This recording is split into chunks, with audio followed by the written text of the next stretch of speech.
Imagine you just got home from a long day at work and you finally get a chance to sit down and relax. You then see an email about it being tax time again and you realize you haven't filed your taxes and you can't afford to pay a professional. You don't know where to start or even how to do them, and you wish that your high school taught you more about finances to better prepare you for your adult life.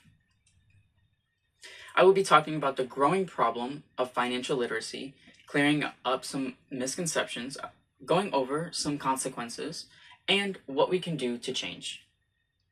The story I just posed comes not only from my own personal experience, but also the experience of many graduates.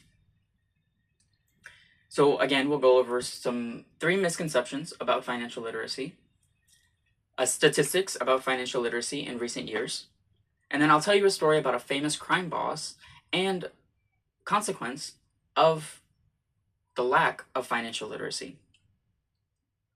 So let's talk about some of the myths regarding financial literacy.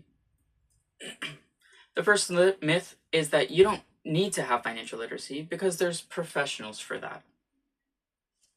This is simply not true because most people, 1, can't afford to hire a professional, and 2, most cases can actually be solved without one, like a savings account or a retirement account. The second myth is that you're too young to start a retirement account.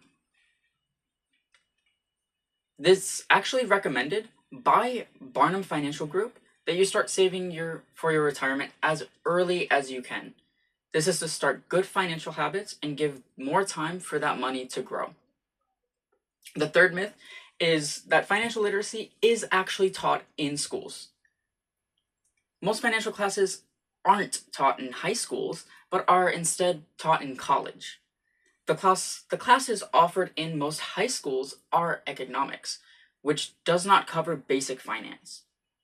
And then when students do choose to go to college, accounting is offered, which does touch on basic personal finance, but it is not required for most programs and degrees. So now that we've talked about some myths, here is a graph by TIAA showcasing the financial literacy of Americans throughout recent years.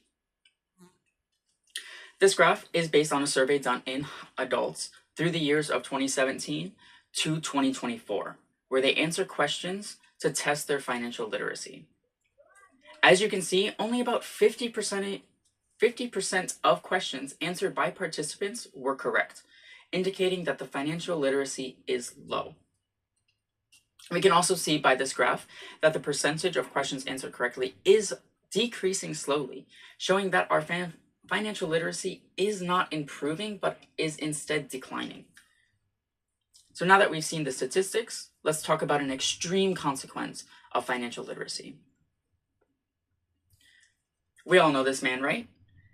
This is the famous crime boss, Al Capone, who evaded authorities for years while dealing with major crimes like gambling, prostitution, and money laundering.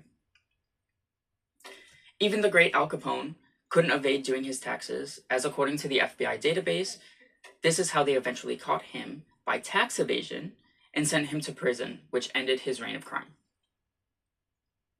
This is the famous Alcatraz prison that Al Capone was sent to, which is now shut down. However, the threat of not doing your taxes and getting sent to prison is still real and happens to Americans every year. So now that we've talked about the consequences of financial literacy, what can we do to change it?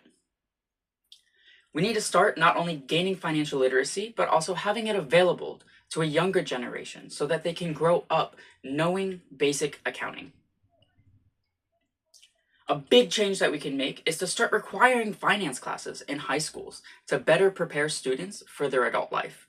This is so that they know how to manage money, do simple taxes, and have savings accounts for later in life. The simplest and easiest change we can make is to pursue the knowledge ourselves and gain more financial literacy not only for ourselves, but also for our families, children, and communities, as we would all benefit